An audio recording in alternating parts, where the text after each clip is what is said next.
Welcome back to the Rick Smith Show. Now, here is Rick Smith.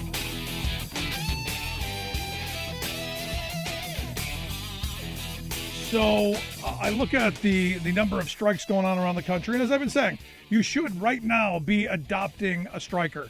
Find over at the AFL-CIO's website, aflcio.org/strike map. There are strikes going on across the country. Find a picket line and adopt a striker.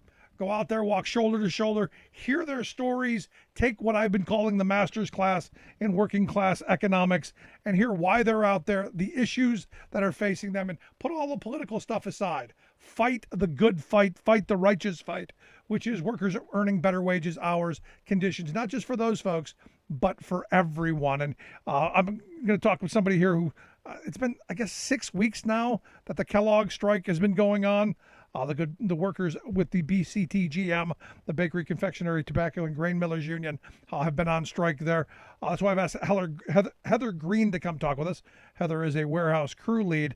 She's also a member of BCTGM Local 3G there in Battle Creek, Michigan. Heather, thanks for taking time for us. Thanks, Rick. It's nice to be here.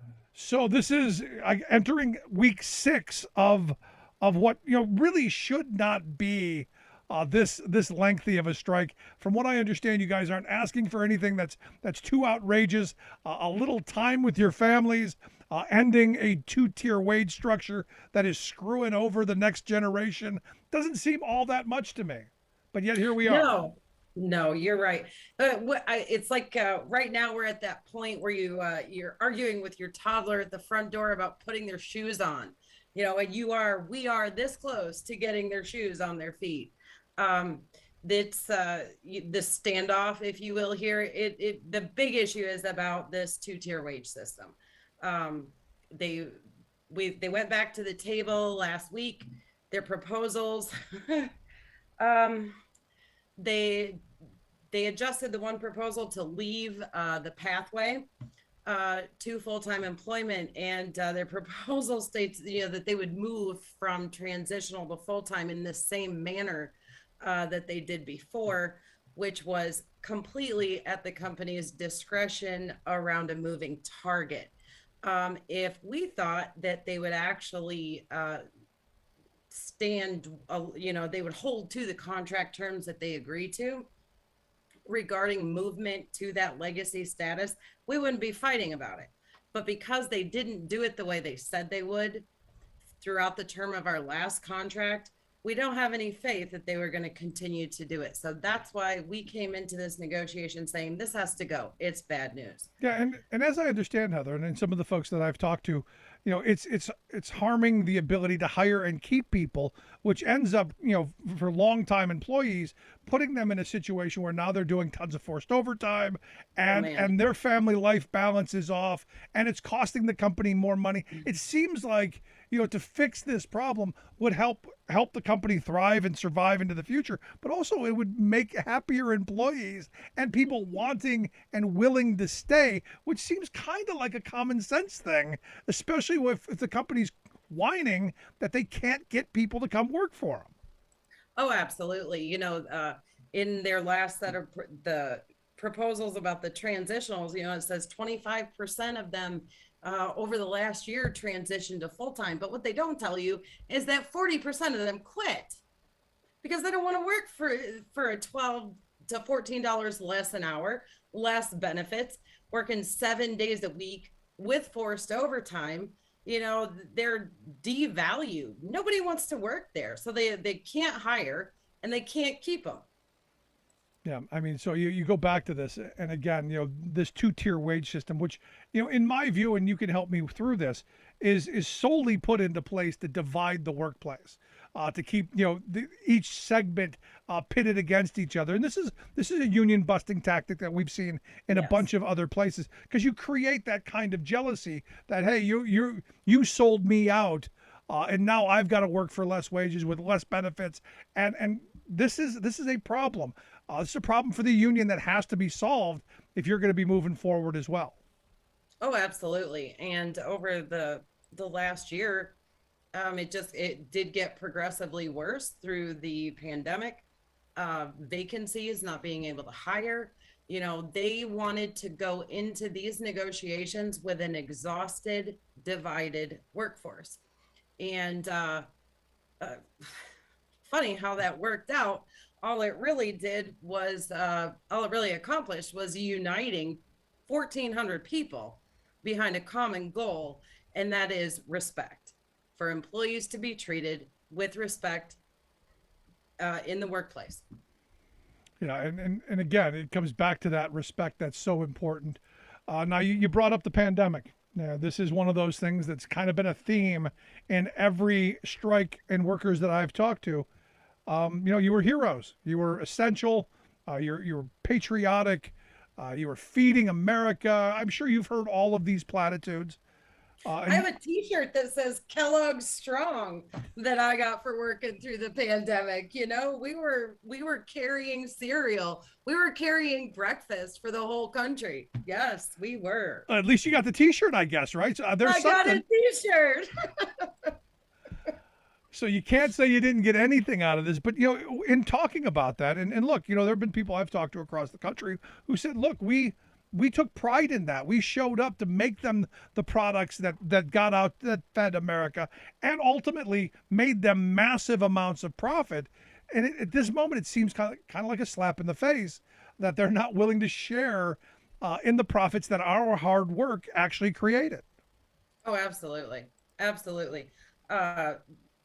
Kay Lang came to the Battle Creek plant and stood in the parking lot back there of the warehouse back by the shipping office to make that commercial about the sun's going to rise again on a new day, and during their whole Kellogg Strong movement through the pandemic, and then a year later, they're talking about closing, sending 90 jobs to Mexico, cutting 170 jobs. Then we go into these negotiations talking about our wages and stuff aren't sustainable. And I'm like, sir, you stood here in this parking lot and patted us all on the back. I stood next to the man. We're doing a beautiful thing here. And a year later, you're expendable. We are so devalued to the company. We have no value. And now you're expendable. And the threat, especially during this moment of moving jobs to Mexico, is one of those things that is kind of the ultimate stab in the back, especially coming out of the pandemic. At least that's my sense of it. How do you take that? Well, you mentioned earlier about pride, and one of their big proposals at the beginning was to remove our union logo from the box. Now, anything union made, we're proud of that. We wanted that union logo to stay. So round 2 of negotiations, they offered with modifications. They would leave the logo with modifications. How do you modify something that tiny? So here's where that becomes so important.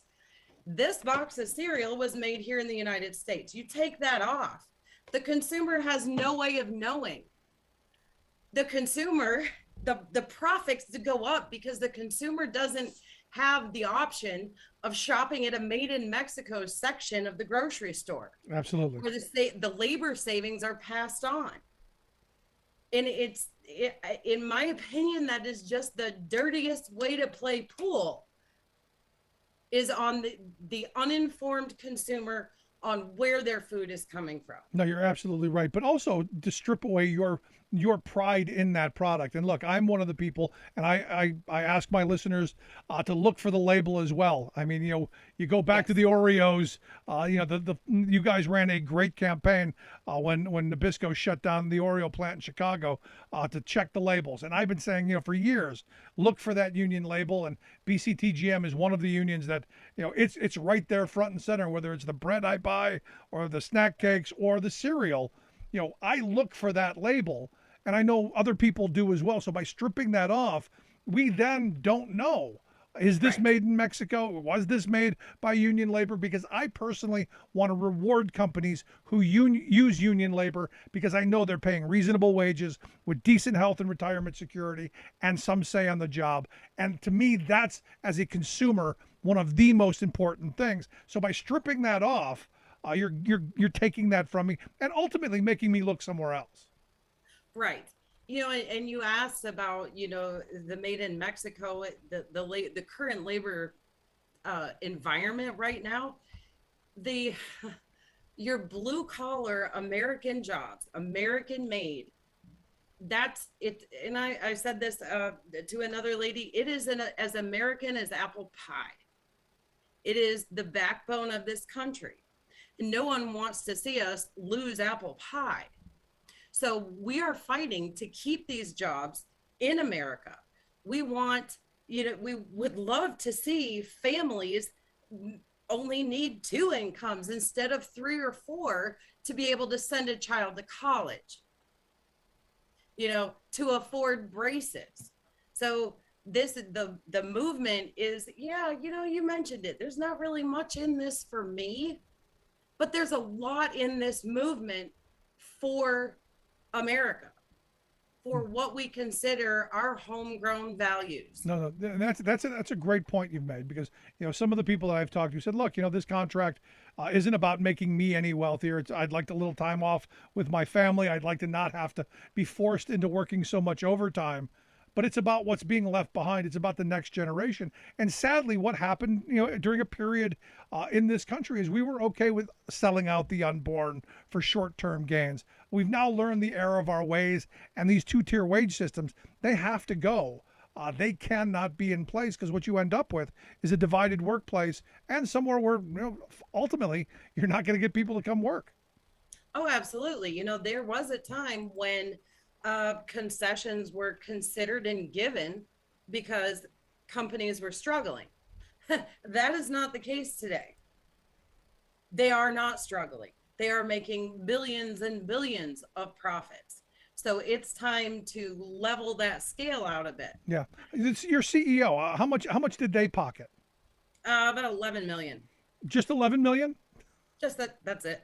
And we can't seem to figure out how to share a little bit of those billions of dollars of profits. And this is where, look, I don't care what side of the political aisle you're on.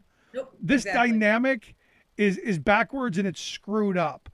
When the investor class and the CEO class are wealthier than they've ever been, and they're taking an oversized chunk of the wealth that your labor creates, there's a problem there. And I don't care where you are in the political spectrum, what's going on is wrong. And that's why I've been saying, find a picket line, get out there, talk to people like you, march with folks like you shoulder to shoulder, and find out why, and find out how we can help. So there's the question. How do we help?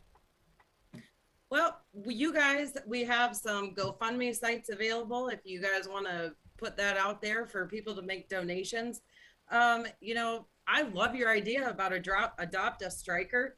There's nothing better than to have someone hang out with you on the picket line, our families come out and hang out with us, friends. We've gotten to meet the families of some of our other coworkers, people honking and waving.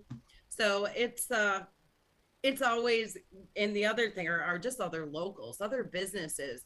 And you mentioned parties. We got people from both parties showing up on our picket lines with cider and donuts because they know that this fight is the right fight.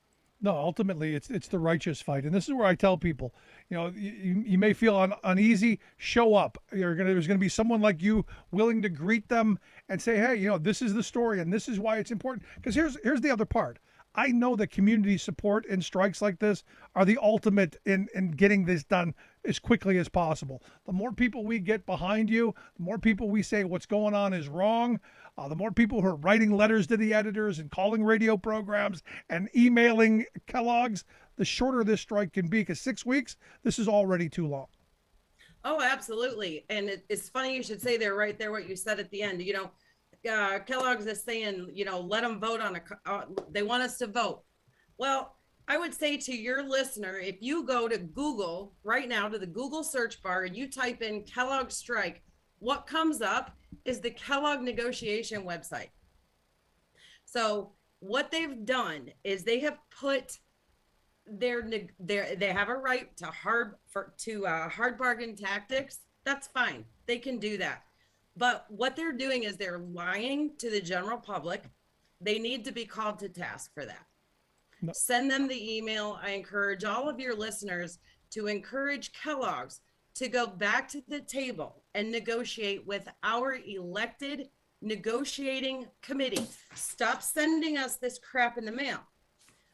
We empowered them with a strike authorization vote, a strike permission vote. They need to get back to the table and bargain in good faith. Yeah, not bargaining with the court of public opinion. And this is what a lot of these companies are doing right now, because they're trying to play on this kind of class jealousy that you guys make pretty decent wages. You have pretty good benefits. And they want to play on the fact that a lot of people don't, without pointing out the fact that they're trying to take what you have and systematically make it worse. And that's where I think the messaging in this is so important, in that, look, we want you to do well. I want everyone to do well, especially in a company like Kellogg that has been so profitable. This idea, this in defense of the market nonsense, has been the rationale for depressing wages and destroying benefits for way too long. It's time for them to share. That's right. So walk me through real quick, and I got another second here. The products, because I've called for a boycott. I'm boycotting all Kellogg made products at this point. Is there a list that you guys are saying that we shouldn't be buying? Is there some way of consumers to jump into this? What are you guys doing? We're not necessarily calling for a boycott. Like I said, for all your listeners, buy that. You go to the store, you really need some cereal, look for that logo, buy that. You know why? Because there's not a single box of union made cereal available that was made after October 4th. There you go. So run it out, use it up. Make sure you're not buying the stuff. I'll show you this one that says product of Mexico. Don't buy that crap. There you go. Heather, Buy American made. There you go. Buy American, buy Union. Good stuff. Heather Green, I appreciate you taking a little time for us. Great talking with you. Thanks, Rick. Like I said, find a picket line. Find one, adopt a striker. Do that immediately. AFL-CIO/strike map. Easy to find. Hit that picket line. Quick break. Right back. Stick around. You're listening to The Rick Smith Show. Remembering that united we bargain, divided we beg. Rick Smith.